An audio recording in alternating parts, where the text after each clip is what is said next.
हाँ, आज हम लोग अलंकार के विषय में अध्ययन करेंगे।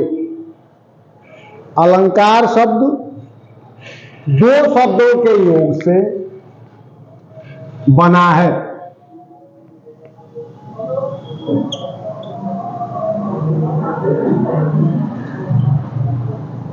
ये दो शब्दों के योग से बना है।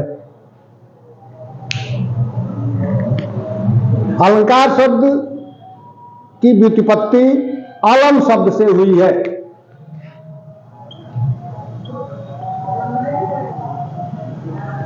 अलंकार शब्द की व्युत्पत्ति अलम शब्द से हुई है, जिसका अर्थ होता है आभूषण।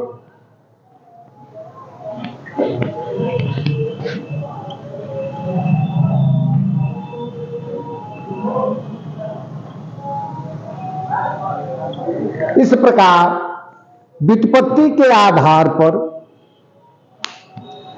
भूषित करने वाले उपादान को अलंकार कहते हैं। आचार्य दंडी ने इस प्रकार भूषित करने वाले उपादान को अलंकार कहते हैं। अलम क्रियते अनेन इति अलंकार। अलम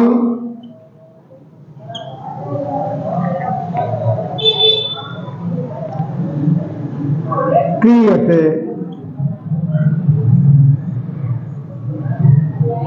अनेन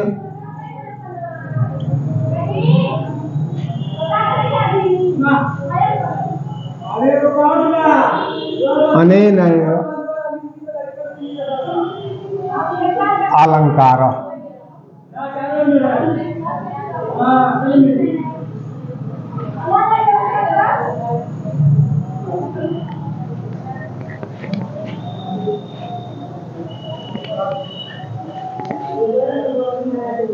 अलम क्रियते अनेनेति, अरे अनेनेति, अनेन धन इति।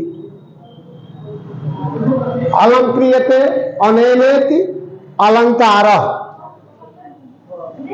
आचार्य दंडी ने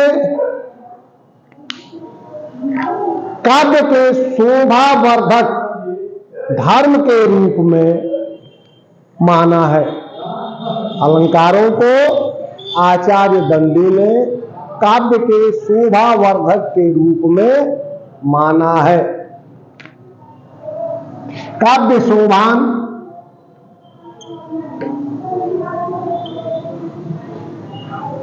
काव्य शोभान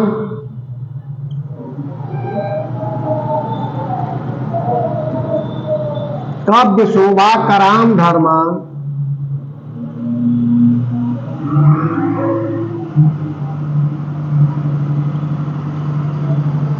अलंकारान प्रचक्षते।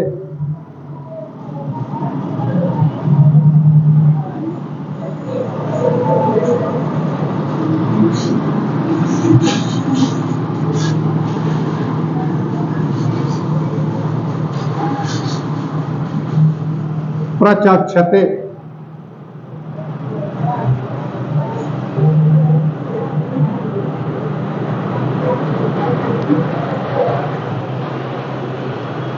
अब अगला पॉइंट है, ये तो हो गया अलंकार का अर्थ। अब अगला पॉइंट है अलंकार की परिभाषा।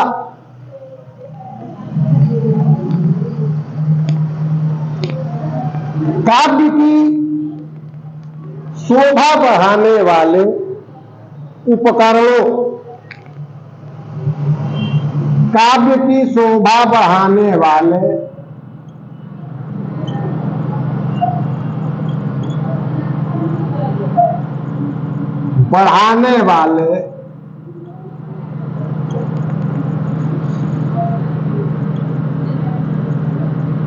उपकरणों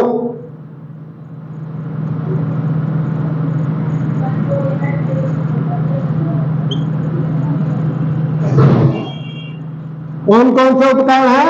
शब्द और अर्थ।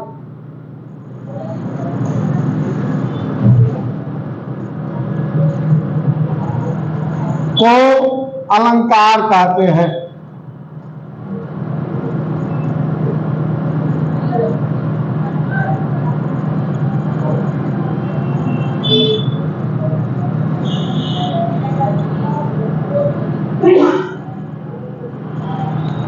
अब अगला पॉइंट है अलंकार की उपयोगिता। जिस प्रकार सोने चांदी के आभूषण धारण करने से स्त्रियों के शरीर की शोभा बढ़ जाती है, ठीक उसी प्रकार अलंकारों के प्रयोग से काव्य की शोभा बढ़ जाती है। अलंकारों के प्रयोग से कवि की उक्ति में वह शक्ति आ जाती है कि वो पढ़कर या सुनकर पाठक या श्रोता उसकी ओर आकृष्ट होकर उसमें तन्मय हो जाता है। इस प्रकार अलंकार को काव्य का आवश्यक अंग मान लिया गया है। बहुत पहले ही महर्षि व्यास ने अग्नि पुराण में अलंकारों के महत्व को प्रदर्शित करते हुए अलंकारों से रहित काव्य को विधवा के रूप में बताया था।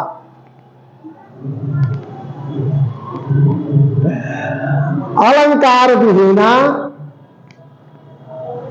विधवेव भारती। अलंकार विहीना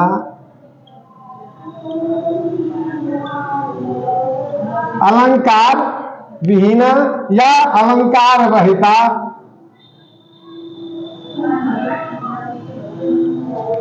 विधवेव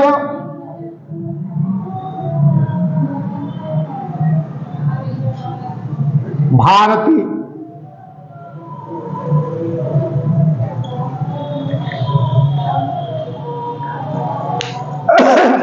चंद्रलोककार जयदेव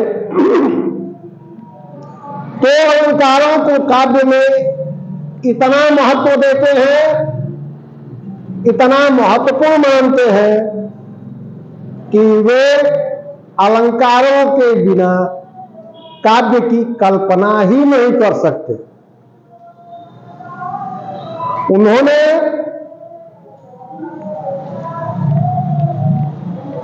अपने विरोधी विचारकों के प्रति रोष व्यक्त करते हुए वे कहते हैं कि अंगीकरोति यह काव्यम, अंगीकरोति यह काव्यम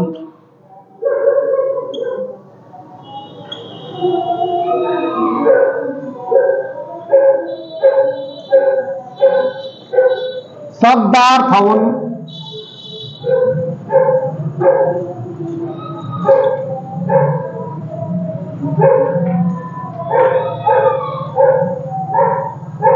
लांकृति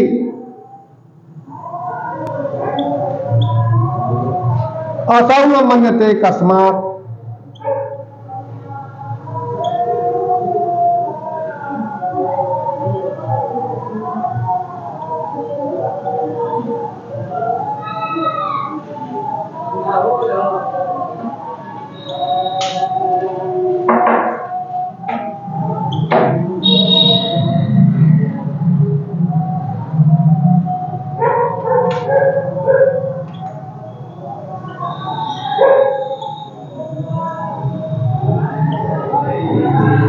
असौ न मन्यते कस्मात् अनुष्णम अनलंकृति। अर्थात जो शब्द और अर्थ से युक्त काव्य को शब्द और अर्थ से युक्त काव्य को अलंकार रहित स्वीकार करते हैं, मानते हैं, वे लोग क्यों न अग्नि को ताप से रहित मान लेते।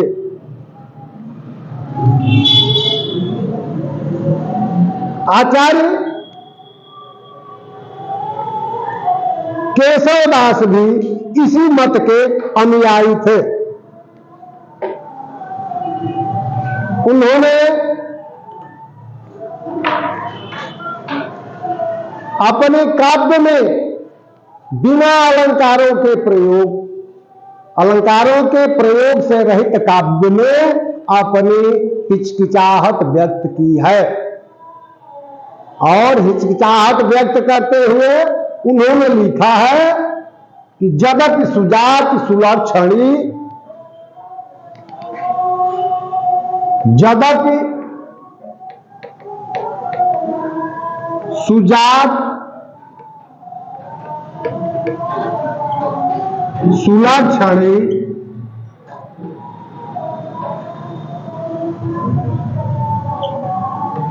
सुवर्ण सरिस सुवृत्त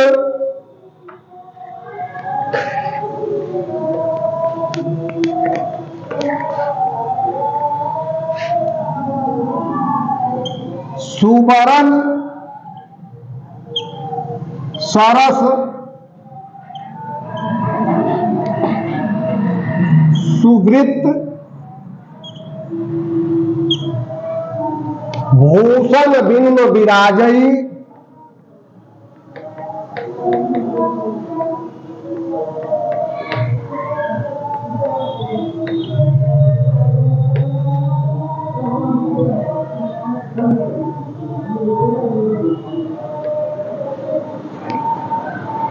कविता वनिता मित।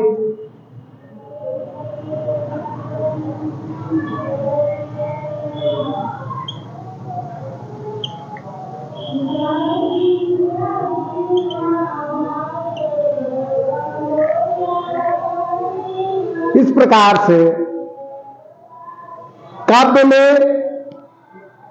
भिन्न भिन्न विद्वानों ने अलंकारों के महत्व को बतलाया है। अब अगला पॉइंट पर हम लोग चलते हैं, अलंकार के भेद। अब अगले पॉइंट है अलंकार का भेद।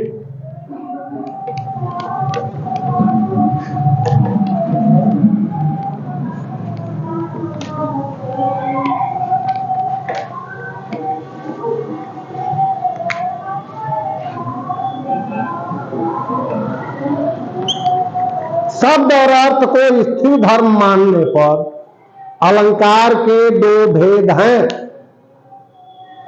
शब्दालंकार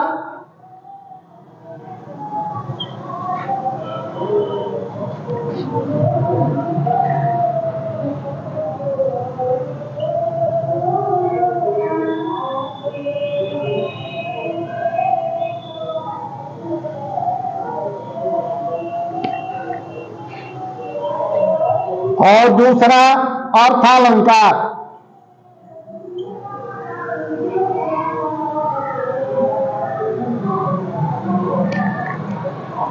किंतु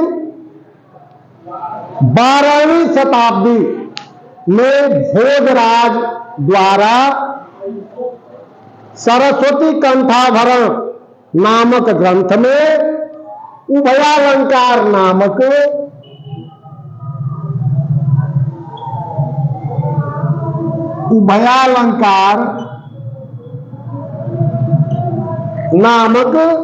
तीसरे अलंकार के तीसरे भेद के रूप में कल्पना की गई। किसके द्वारा? भोजराज।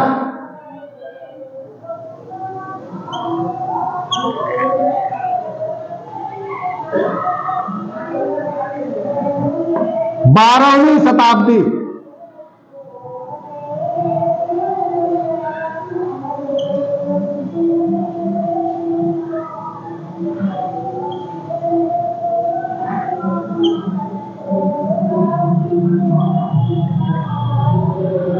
किस ग्रंथ में? सरस्वती कंठाभरण।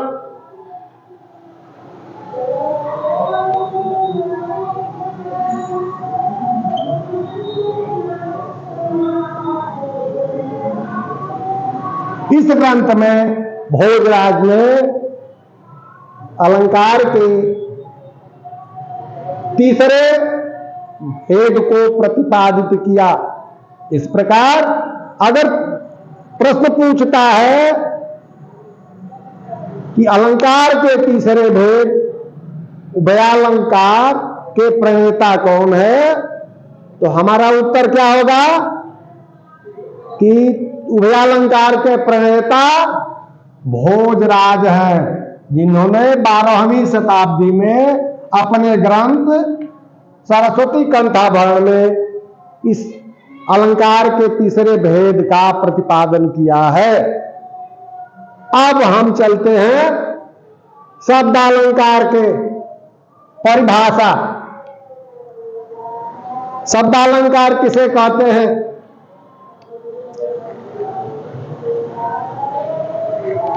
जहां केवल शब्दों के कारण काव्य में चमत्कार उत्पन्न हो, वहां शब्दालंकार होता है। उदाहरण के लिए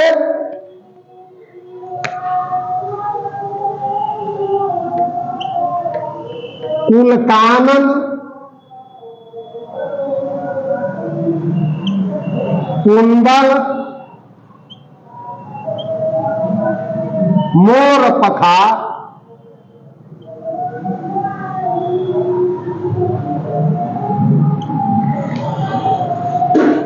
कुलकानन, कुंडल, मोर पखा उर्पे बनमाल विराजत है।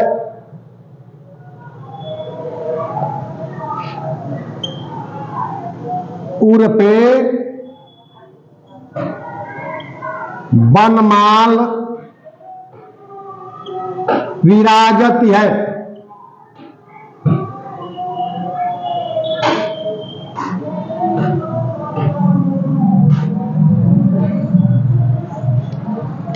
इन पंक्तियों में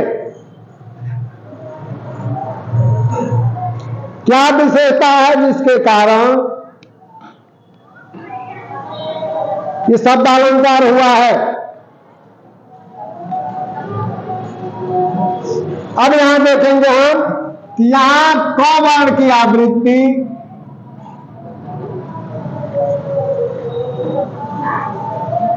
एक, दो, तीन बार हुई है।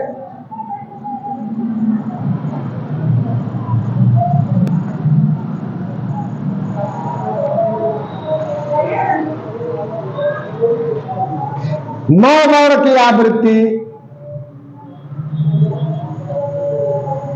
3 बार हुई है और र वर्ण की आवृत्ति 3 बार हुई है।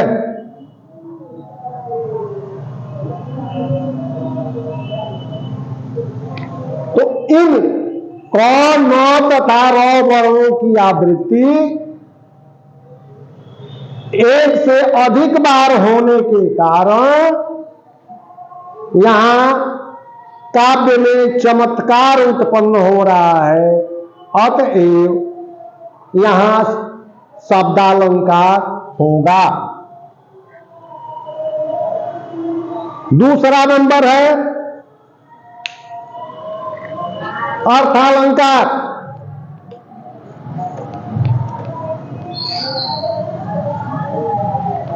अर्थालंकार की परिभाषा है जहां अर्थ के कारण काव्य में चमत्कार उत्पन्न होता है, वहां अर्थालंकार होता है। जैसे चमचमात, चंचल नयन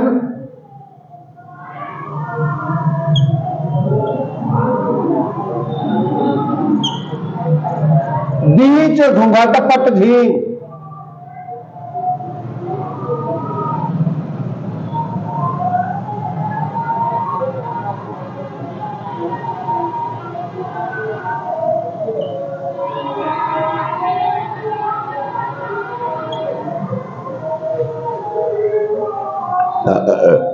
मानव सुर सरिता विमल।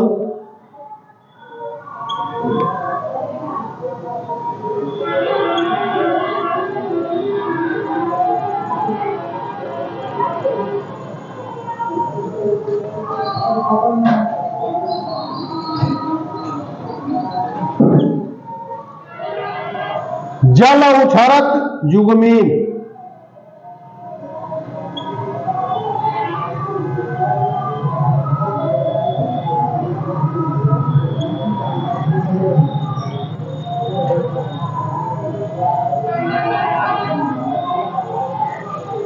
अब इस दोहे में जब तक हम अर्थ का हमारे पास अर्थ का ज्ञान नहीं रहेगा तब तक इसका आनंद नहीं ले सकते।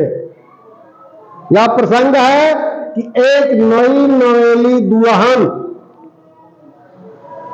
जो बहुत पारदर्शी साड़ी पहने हुए थी, तो कवि कह रहा है कि उस पारदर्शी साड़ी घूंघट लगाकर बैठी हुई थी, तो पारदर्शी साड़ी के घूंघट के बीच से उनके दोनों सुंदर नेत्र इस प्रकार सुशोभित हो रहे थे कि मानो सुर सरिता यानी गंगा के स्वच्छ जल में एक जोड़ी मछलियां जल क्रीड़ा कर रही हो। भाई अर्थालंकार में जब तक हमें शब्दों का ज्ञान नहीं रहेगा, उसके अर्थ का ज्ञान नहीं रहेगा, तब तक हम उसका आनंद नहीं ले सकते। युग का अर्थ होता है दो, जोड़ा, मीन मने मछली, उछरत मने क्रीड़ा कर रही है, जल में जल क्रीड़ा कर रही है, विमल मने स्वच्छ, सुर सरिता मने गंगा। तो उस युवती के, उस नव विवाहिता युवती के पारदर्शी साड़ी जो घूंघट लगा के बैठी थी, उसमें उसके दोनों चंचल नेत्र इस प्रकार सुशोभित हो रहे थे कि मानो गंगा नदी के स्वच्छ जल में दो मछलियां जल क्रीड़ा कर रही हो। अब हम चलते हैं अलंकार के तीसरे भेद के बारे में। इसकी परिभाषा है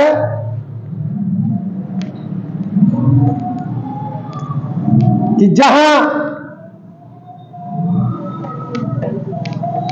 काव्य के, जिस काव्य के अंतर्गत, जिस कविता के या जिस छंद में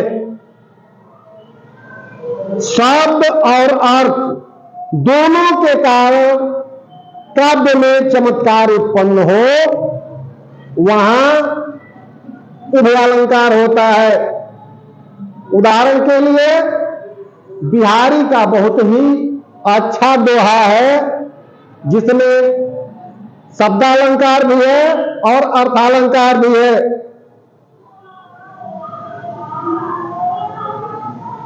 खेलन सिखाए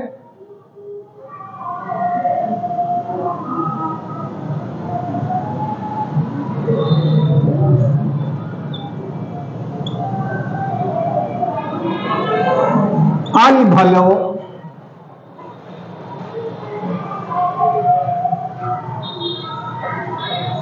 खेलन सिखाए अल भले, चतुर अहेरी मार, चतुर अहेरी मार।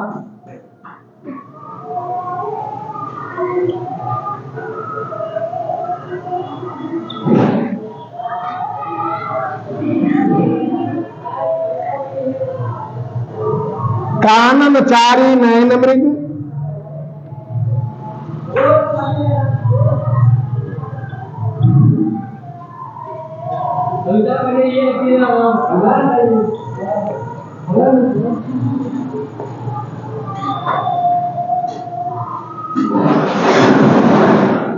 नागर नर्म शिकार।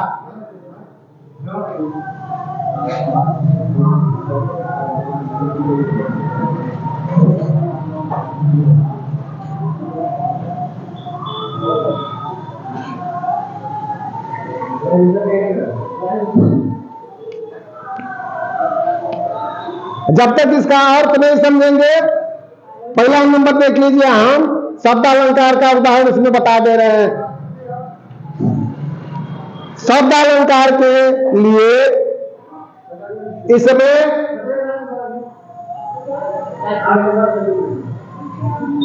क,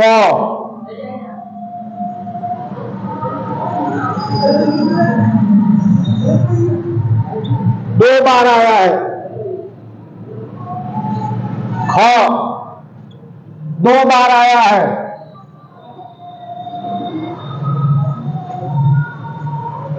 ग ये भी दो बार आया है। तो दो बार तो आया है, लेकिन पहला जो है पहचान के लिए है। तो उस पहले के बाद छेकानुप्रास में, छेकानुप्रास की परिभाषा है कि जहां एक या एक से अधिक वर्णों की आवृत्ति केवल एक बार होती है, वहां छेकानुप्रास होता है। तो क, ख और ग की आवृत्ति एक बार हुई है, इसलिए छेकानुप्रास है।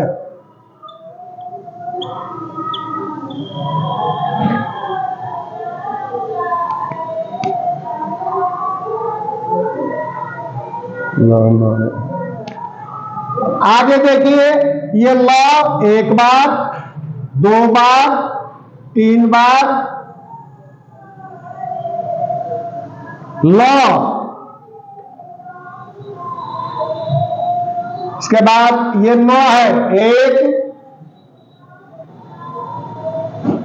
दो, तीन, चार, पांच बार ल न। इसके बाद र है, एक, दो, तीन, चार, पांच, छह, सात बार आया है। तो जहां एक या एक से अधिक वर्णों की आवृत्ति दो या दो से अधिक बार होती है, वहां वृत्ति अनुप्रास होता है। इसलिए यहां वृत्ति अनुप्रास भी है।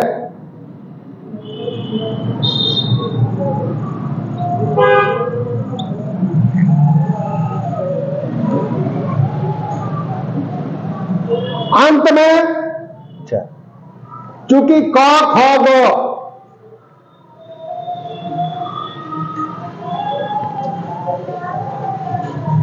चूंकि क, ख, ग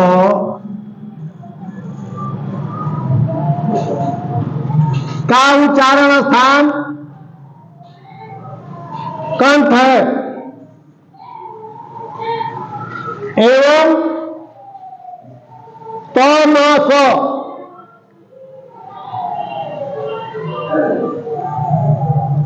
एवं त,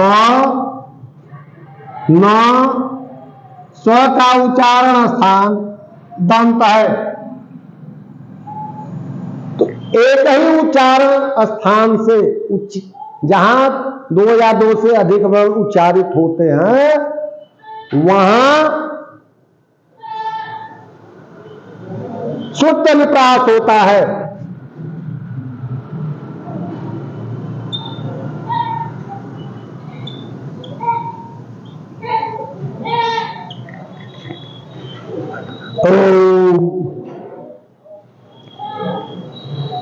अब देखिए, दूसरे पाद का अंतिम वर्ण र, और चौथे पाद का अंतिम वर्ण समान है, इसलिए यहां अंत्यानुप्रास होगा।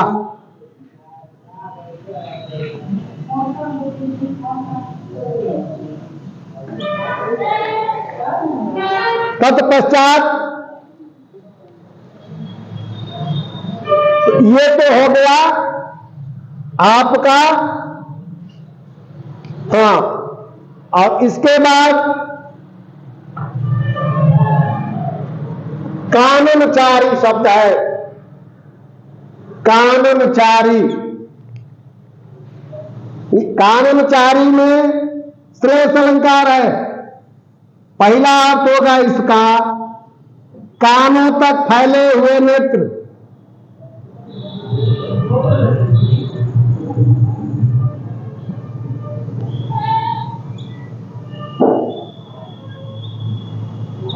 और दूसरा अर्थ होगा जंगलों में विचरण करने वाले मृग रूपी नेत्र।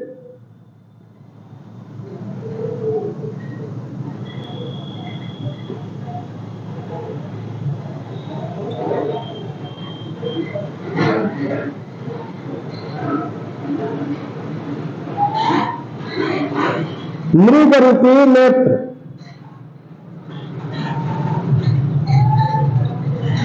यह हो गया श्लेष अलंकार। तो ये तो टोटल श्लेष और अनुप्रास हो गए जो शब्द अलंकार के दोनों भेद हैं। अब आगे चलते हैं अहेरी मार। अहेरी मार में रूपक अलंकार है।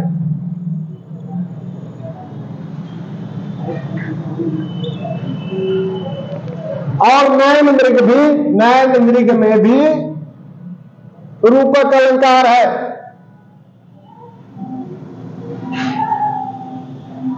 नैन मृग,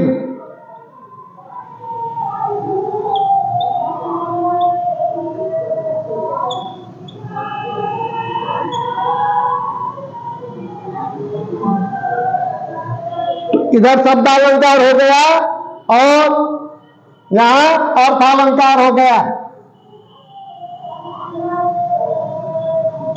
परिभाषा क्या कहता है कि काव्य में जहां शब्द एवं अर्थ दोनों के कारण चमत्कार उत्पन्न होता है वहां उभयालंकार होता है। ये तो सिद्ध हो गया। यहां शब्दालंकार है, ये छेकानुप्रास है, द्वितीयानुप्रास है, तृतीयानुप्रास है, अंत्यानुप्रास है और श्लेष अलंकार। ये सभी शब्दालंकार के भेद हैं। और यहां अर्थालंकार में रूपक अलंकार है। तो शब्दालंकार और अर्थालंकार दोनों होने के कारण उक्त छंद में उभयालंकार होगा। अब हम चलेंगे शब्दालंकार के भेद के बारे में पढ़ेंगे।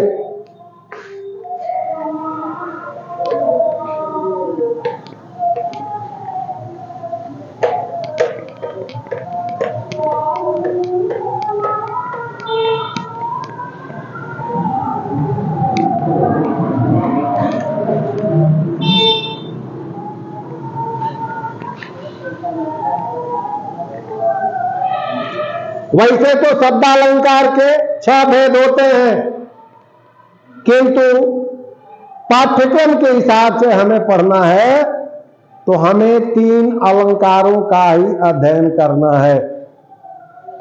पहला अनुप्रास,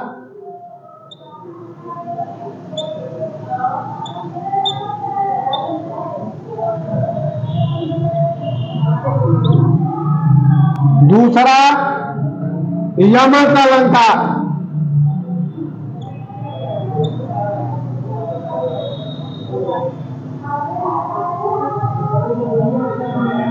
और तीसरा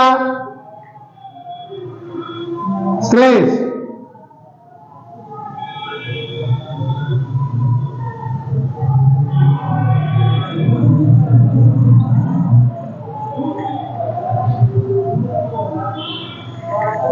अब अनुप्रास, यमक और श्लेष को हम लोग अगले वीडियो में पढ़ेंगे।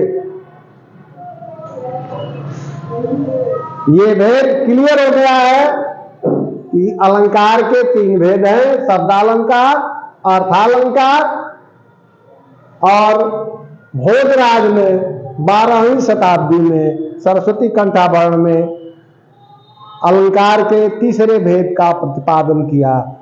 इसलिए भोजराज उभयालंकार के प्रणेता के रूप में माने जाते हैं। धन्यवाद। से इस अगले वीडियो में